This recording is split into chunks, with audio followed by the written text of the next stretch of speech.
साथियों, मैं आपका साथी आलोक सबका अभिनंदन करता हूं घटना सार के निचोड़ के 5वें पार्ट में। साथियों, ये पार्ट लाने में कुछ समय इसलिए लग गया क्योंकि एक बड़ा हिस्सा हम लोग पहले ही कवर कर चुके हैं और दूसरा कुछ समय की बाध्यताएं थीं, इस वजह से मैं आपको उपलब्ध नहीं कर पाया। लेकिन निश्चिंत रहिए साथियों, अगले 2 से 3 दिनों में आपका जो छिटपुट हिस्सा बचा है घटना सार का, मैं उसको भी कवर करवा दूंगा। जो दूसरी बात है साथियों ध्यान देने वाली, वो ये है कि बार बार पढ़ते रहिए क्योंकि करंट अफेयर्स जो है वो पीसीएस प्री में ट्रम्प कार्ड की तरह काम करता है।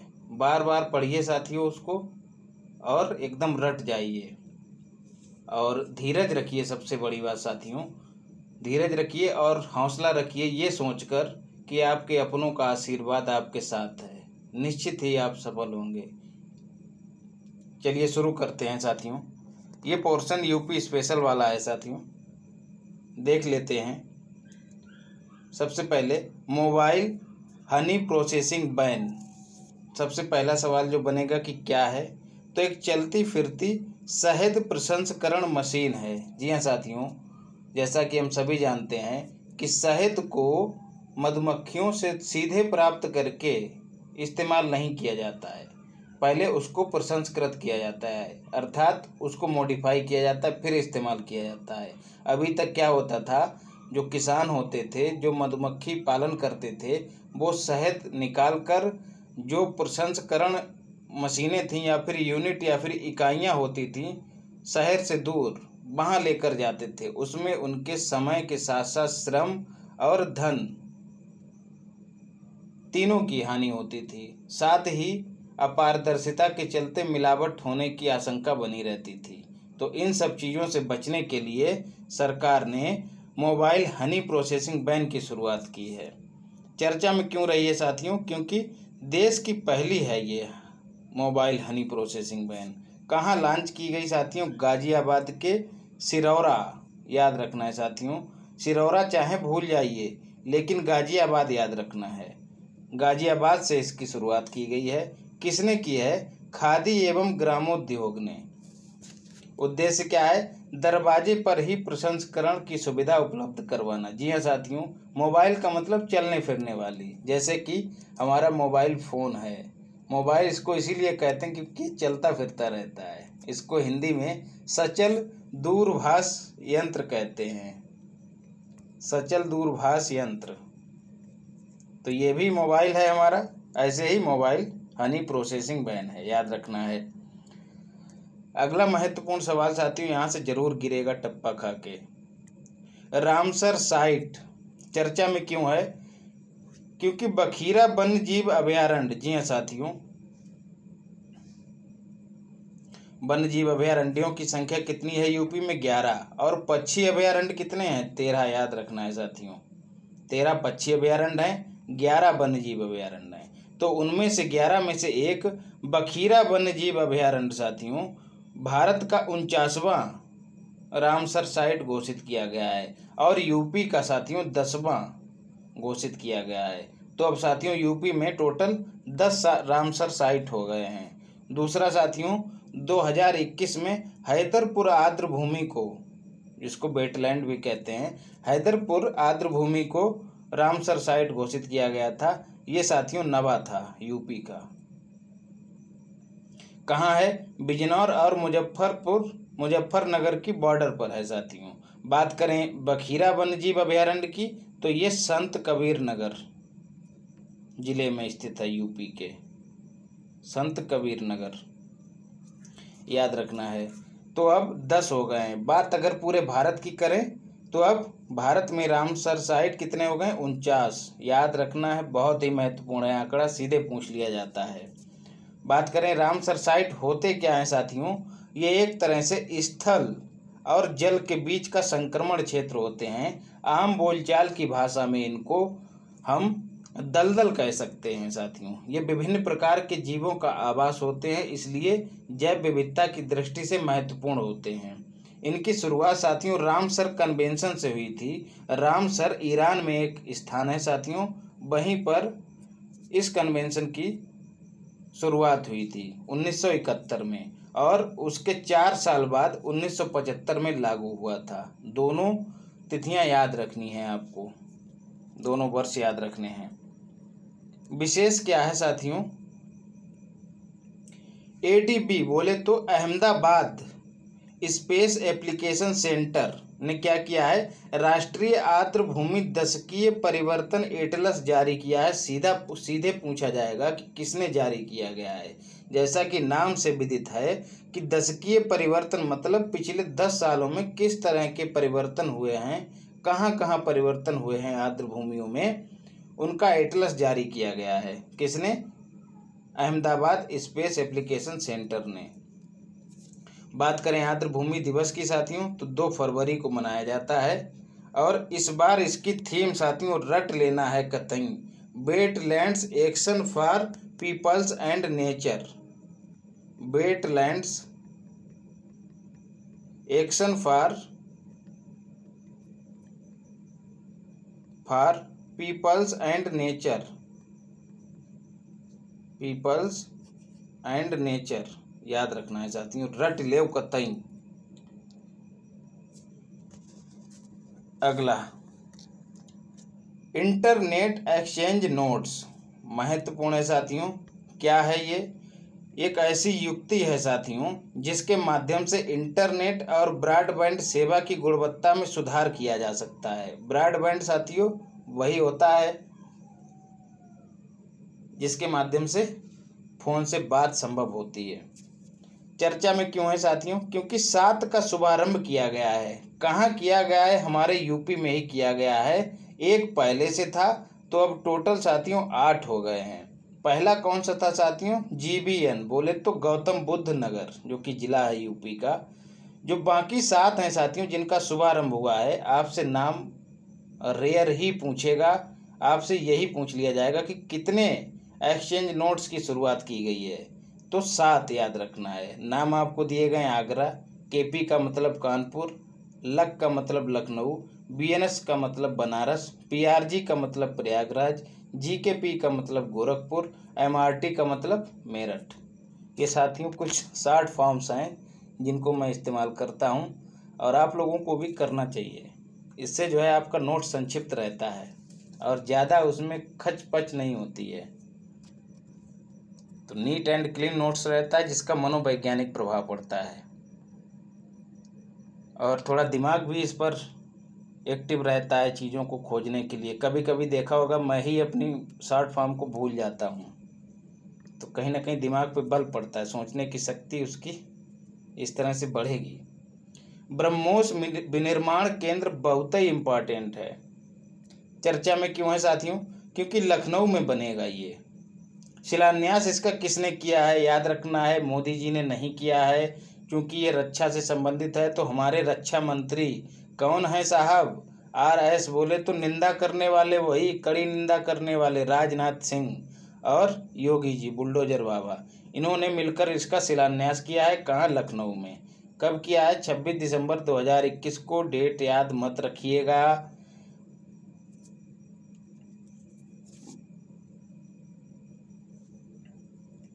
और साथियों एक सवाल और है, ब्रह्मोस सुपरसोनिक क्रूज मिसाइल है साथियों, किसकी मदद से बनाई गई है? रूस की मदद से बनाई गई है।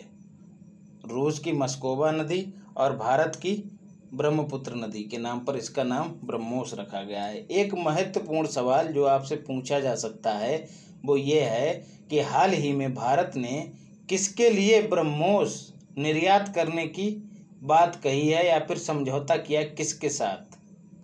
तो वो है साथियों फिलीपींस। और फिलीपींस की राजधानी कहाँ है मित्रों? फिलीपींस की राजधानी मनीला, जहाँ पर एशियन डेवलपमेंट बैंक का हेडक्वार्टर है, याद रखना है। पूर्वांचल एक्सप्रेस वे बहुत ही महत्वपूर्ण है साथियों। चर्चा में क्यों है? क्योंकि मोदी जी ने इसका उद्घाटन किया है, याद रखना है।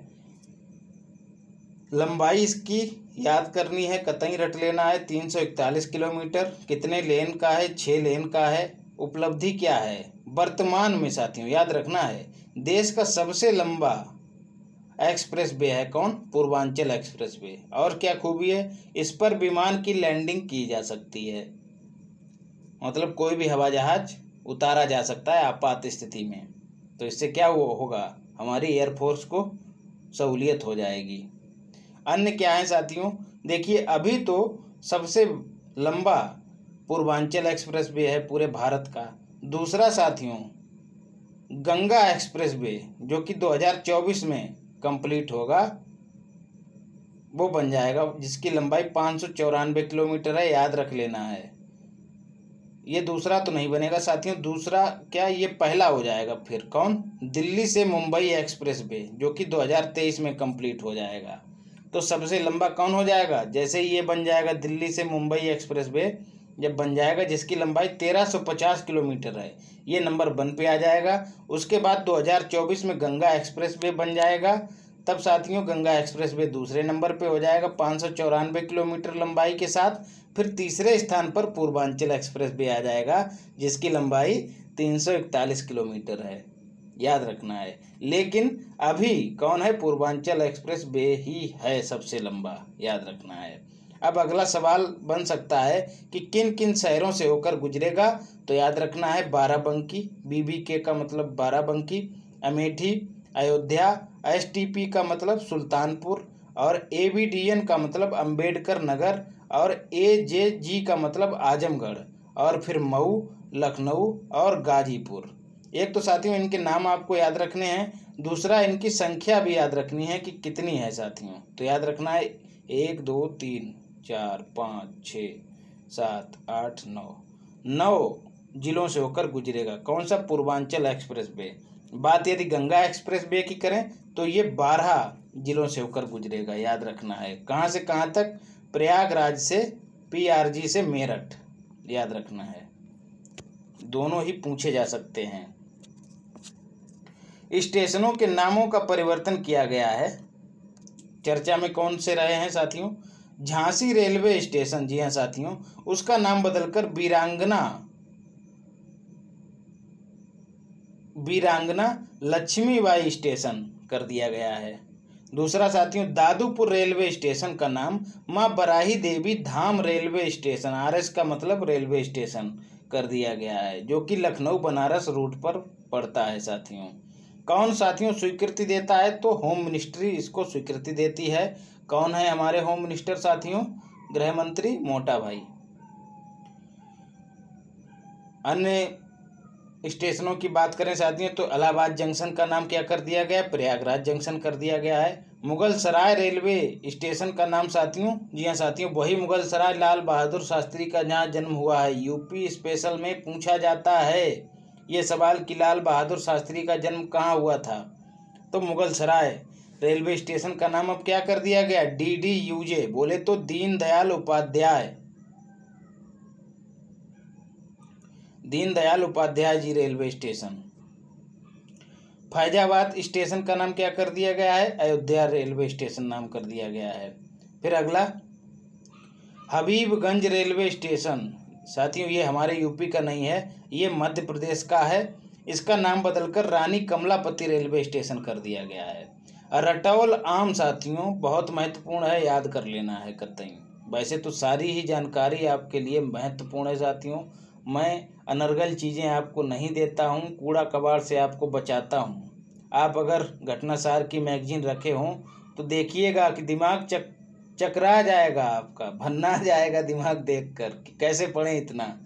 उसमें से साथियों मैं आपके लिए एकदम मोती निकाल के देता हूँ, तो सारा का सारा मैटर है वो महत्वपूर्ण है साथियों। तो रटौल आम को GI टैग दिया गया है, बागपत का है साथियों ये आम, जो अपनी सुगंध और स्वाद के लिए प्रसिद्ध है। GI टैग पर हम कई बार बात कर चुके हैं साथियों, अभी बात नहीं करेंगे इस पर दोबारा। एक बात और साथियों याद रखनी है, इस समय हमको समझने पे कम फोकस करना है, रटने पर ज़्यादा फोकस करना है। नया पढ़ने से बचना है, जो पुराना पढ़ा है उसको बार बार पढ़ना है, बस यही फंडा अपनाइए। ज़्यादा दिमाग इधर उधर मत चलाइए, पांडित्य प्रदर्शन मत कीजिए। तथ्यसार साथियों क्या है, मेजर ध्यानचंद विश्वविद्यालय, BV का मतलब विश्वविद्यालय साथियों, उसकी आधारशिला रखी है। ये किसने रखी है साथियों, योगी जी ने नहीं रखी है साथियों।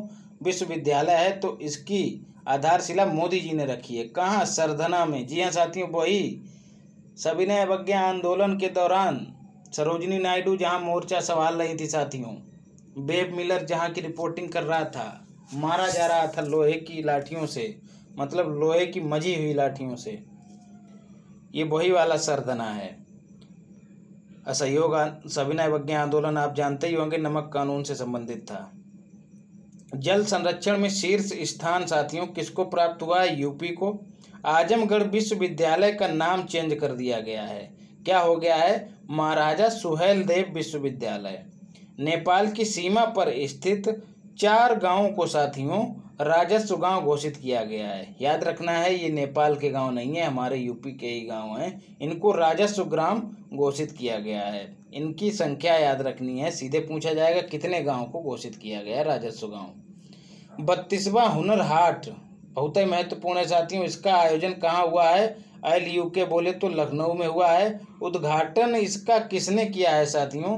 तो याद रखना है साथियों, उद्घाटन इसका मनसुख मांडविया जी ने किया है। जी हाँ साथियों, जिनका मन जो है सुखी रहता है और जिनका स्वास्थ्य सुखी तो उनका मन सुखी रहता है, तो बोले तो मनसुख मांडविया स्वास्थ्य मंत्री हैं हमारे, उन्होंने इसका उद्घाटन किया है। हुनर हाट में क्या होगा साथियों? विभिन्न प्रकार के जो कारीगर हैं वो अपना अपना हुनर दिखाएंगे। फिर चाहे वो भोजन बनाएं भिन्न भिन्न प्रकार के, चाहे भिन्न भिन्न प्रकार के शिल्प बनाएं, अर्दे पर्दे कागज यही सब दुनियादारी बनाकर लोगों को आकर्षित करेंगे और अपनी अपनी कला दिखाकर प्रोडक्ट का प्रचार करेंगे ताकि उसकी खपत बढ़े और इनकी इनकम बढ़े।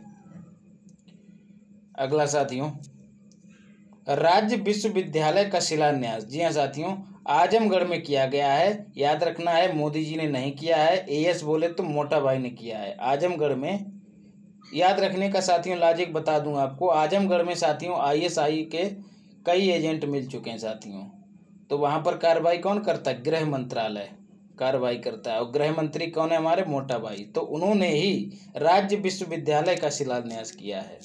याद रखना है, मोदी जी ने नहीं किया है। सीधे कंफ्यूज करने के लिए पूछ सकता है आपसे। लीड्स लॉजिस्टिक प्रदर्शन सूचकांक। लॉजिस्टिक प्रदर्शन साथियों क्या होता है? लॉजिस्टिक का मतलब साथियों चीज़ों के भंडारण, उनके परिवहन और रखरखाव से संबंधित होता है लॉजिस्टिक। तो उस सूचकांक में साथियों यूपी को 6ठा स्थान प्राप्त हुआ है। पहला स्थान साथियों घटनासार वालों ने नहीं दिया है, मैंने आपको एडिशनल जानकारी दी है साथियों, इसीलिए आपको घटनासार से भी अलग चीज़ें उपलब्ध करवाता हूं मैं। पहले साथियों इसका 13वां स्थान था। वर्तमान में यूपी ने जो सुधार किया है उसके बाद 6ठा स्थान प्राप्त किया है। पहले स्थान पर गुजरात है, रट लेना है कतई। ODOP का ब्रांड एम्बेसडर किसे बनाया है? जी हाँ, कंगना रनौत जी को बनाया गया है। ODOP की शुरुआत साथियों 2018 में की गई थी। याद रखना है कब की गई थी? 24 जनवरी को। और 24 जनवरी को साथियों क्या होता है? यूपी दिवस मनाया जाता है। इसी दिन 24 जनवरी 1950 को संयुक्त प्रांत जो है उत्तर प्रदेश में बदल गया था, मतलब इसका गठन हुआ था। इलाहाबाद हाई कोर्ट, ALB का मतलब इलाहाबाद, HC का मतलब हाई कोर्ट के मुख्य न्यायाधीश किनको बनाया गया है? राजेश बिंदल जी को, याद रखना है। और बात करें तो इसमें न्यायाधीश साथियों कितने हैं? 160 न्यायाधीश के पद होते हैं किसमें? इलाहाबाद हाई कोर्ट में, याद रखना है। यूपी में साथियों मोदी जी ने कितने मेडिकल कॉलेजों का लोकार्पण किया है? 9 मेडिकल कॉलेजों का, संख्या याद रखनी है। नदी पशुपालन कार्यक्रम। जी हाँ साथियों, रिवर रैंचिंग, सीधे पूछा जाएगा यही है। पशुपालन का मतलब अब गैया या फिर बछड़े उछड़े पालने से नहीं है यहाँ पर। रिवर रैंचिंग इसका हिंदी अनुवाद है तो पशुपालन निकल के आता है। तो क्या है साथियों रिवर रैंचिंग कार्यक्रम? मछली पालन को बढ़ावा देने से संबंधित कार्यक्रम है साथियों। ऐसा वातावरण बनाया जाएगा इस कार्यक्रम के तहत ताकि मछली पालन को बढ़ावा मिले और मछुआरों की आय में बढ़ोतरी हो। शुरुआत इसकी साथियों किसने की है? लेखपाल वाले तो कतइयाँ याद कर लें इनको। शुरुआत की है पुरुषोत्तम रूपाला जी ने, जो कि पशुपालन और मत्स्य एवं डेयरी मंत्री हैं, केंद्रीय मंत्री। शुरुआत कहाँ से हुई साथियों? गढ़ मुक्तेश्वर से हुई है और उसके ब्रज घाट से। जी हाँ साथियों, गढ़ मुक्तेश्वर जो है गंगा नदी के तट पर स्थित है, याद रखना है। यहीं से इसकी शुरुआत हुई है। रिवर रैंचिंग प्रोग्राम सीधे पूछा जाएगा। रिवर रैंचिंग सार्वजनिक परिवहन के मामले में साथियों रोप वे सेवा, मतलब रोप वे सेवा के माध्यम से सार्वजनिक परिवहन की शुरुआत करने वाला देश का, इंडिया का और यूपी का पहला शहर कौन सा बना है? तो याद रखना है बनारस। यही सवाल गिरेगा सीधे। बौद्ध तीर्थ स्थलों को जोड़ने के लिए साथियों अंतर्राष्ट्रीय हवाई अड्डे, आ का मतलब साथियों हवाई अड्डा है। अंतर्राष्ट्रीय हवाई अड्डा कहाँ साथियों उद्घाटन किया गया है? तो याद रखना है मोदी जी ने उद्घाटन किया है। कहाँ? केएसएन का मतलब कुशीनगर, याद रखना है साथियों, बहुत महत्वपूर्ण है। और कुशीनगर क्यों चर्चा में है साथियों?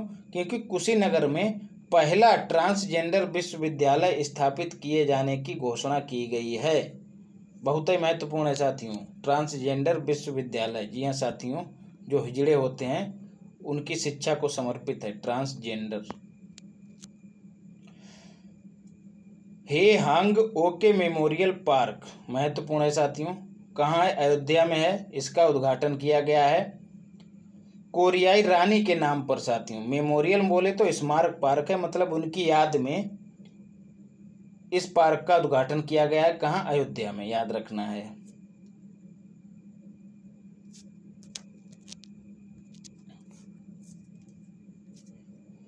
चार मेडिकल डिवाइस पार्कों में से यूपी में एक साथियों कहाँ स्थापित किया जाएगा? जीबीएन बोले तो गौतम बुद्ध नगर में। अन्य साथियों कहाँ है मेडिकल डिवाइस पार्क? साथियों जो मेडिकल क्षेत्र में इस्तेमाल होते हैं, जैसे स्टेथोस्कोप हो गया, कैंची हो गया, ऑपरेशन से संबंधित चीज़ें हो गई, वेंटिलेटर हो गया, ये सब चीज़ें साथियों मेडिकल डिवाइस में आती हैं। अब यहीं पर मेक इन इंडिया को बढ़ावा देने के लिए पार्क बनाए जाएंगे। कहाँ? गौतम बुद्ध नगर में। तो साथियों मोदी जी ने 4 पार्कों की घोषणा की थी, उनमें से एक गौतम बुद्ध नगर में। अन्य 3 साथियों एचपी बोले तो हिमाचल प्रदेश, दूसरा मध्य प्रदेश, तीसरा टीएमडी बोले तो तमिलनाडु में। बहुआयामी निर्धनता सूचकांक साथियों बहुत महत्वपूर्ण है। जारीकर्ता पूछा जाएगा किसने जारी किया है? तो नीति आयोग ने जारी किया है। और साथियों हाल ही में नीति आयोग के जो तीसरे उपाध्यक्ष हैं सुमन बेरी साथियों अर्थशास्त्री हैं, इनको तीसरा उपाध्यक्ष नियुक्त किया गया है। याद रखना ये कोई लड़की नहीं है। सुमन बेरी जी को तीसरा उपाध्यक्ष नियुक्त किया गया। पहले कौन थे? अरविंद पनगड़िया थे। और साथियों अरविंद पनगड़िया वही पान वाले अरविंद पनगड़िया। और दूसरे साथियों जैसा कि हम सभी जानते हैं दूसरे थे राजीव कुमार जी। और साथियों वर्तमान में इसके सीईओ कौन है साथियों? तो याद रखना है अमिताभ कांत जी। और अध्यक्ष कौन होते हैं साथियों? प्रधानमंत्री मोदी जी, याद रखना है साथियों। मतलब प्रधानमंत्री इसके अध्यक्ष होते हैं नीति आयोग के। थिंक टैंक होता है साथियों। तो बहुआयामी निर्धनता सूचकांक में साथियों उत्तर प्रदेश को तीसरा स्थान प्राप्त हुआ है। अब इन्होंने पहला छोड़ दिया कम वक्तों ने। पहला साथियों बिहार को प्राप्त हुआ है, मतलब बिहार में सर्वाधिक गरीबी है। दूसरा साथियों झारखंड, जेकेडी बोले तो झारखंड को प्राप्त हुआ। तीसरे नंबर पर हमारा यूपी है। तो स्थिति चिंताजनक है। और साथियों सबसे कम गरीबी कहाँ है? तो याद रखना है केरल में, ये सबसे नीचे है। दुनिया के मैक्स मतलब सर्वाधिक मैक्सिमम प्रदूषित शहरों में साथियों दूसरा स्थान किसका है? गाजियाबाद का है। याद रखना है साथियों, पहला इन्होंने इसमें भी नहीं दिया। पहला है साथियों शिजियांग जो कि चाइना का नगर है। तो पहले नंबर पर शिजियांग है, दूसरे नंबर पर हमारा गाजियाबाद है। और 10 में से साथियों प्रदूषित नगरों में 9 भारत के हैं। याद रखना है। किसने जारी किया है? हाउस फ्रेश ने जारी किया है। ये एक कंपनी है कहाँ की? यूके की, यूनाइटेड किंगडम की, ब्रिटेन की ये कंपनी है हाउस फ्रेश, उसने जारी किया है। जारीकर्ता नहीं पूछा जाएगा, स्थान याद कर लीजिएगा। गाजियाबाद दूसरे नंबर पर, पहले पर शिजियांग। और 10 में से 9 भारत के हैं शहर। भारतीय विरासत स्थल, इंडियन इंस्टीट्यूट, विरासत स्थल नहीं साथियों, विरासत संस्थान इंडियन इंस्टीट्यूट ऑफ हेरिटेज। जी हाँ साथियों, कहाँ स्थापित होगा? याद रखना नोएडा में। अलीगढ़ का नाम साथियों बदल कर क्या किए जाने की घोषणा की गई है? हरिगढ़, याद रखना है। सहारनपुर विश्वविद्यालय का नाम बदलकर क्या कर दिया गया है साथियों? मां शाकुंभरी देवी विश्वविद्यालय। बीबी का मतलब विश्वविद्यालय। योगी जी ने शपथ साथियों कहाँ ग्रहण की है? इकाना स्टेडियम में। और मैं आपसे तिथियां छुड़वा देता हूं, लेकिन इसको याद रख लेना है। किस दिन शपथ ग्रहण की? 25 मार्च 2022 को। इससे संबंधित साथियों अन्य सवालों के लिए मैंने योगी जी पर मतलब इनकी सरकार को लेकर पूरी एक वीडियो बनाई है, उसको जरूर देखें, वहाँ से सवाल मिलने की संभावना है। बात करें योगी जी की साथियों, तो ये व्यक्ति के अनुसार 21वें सीएम हैं साथियों, और कार्यकाल के अनुसार 33वें हैं, याद रखना है। और साथियों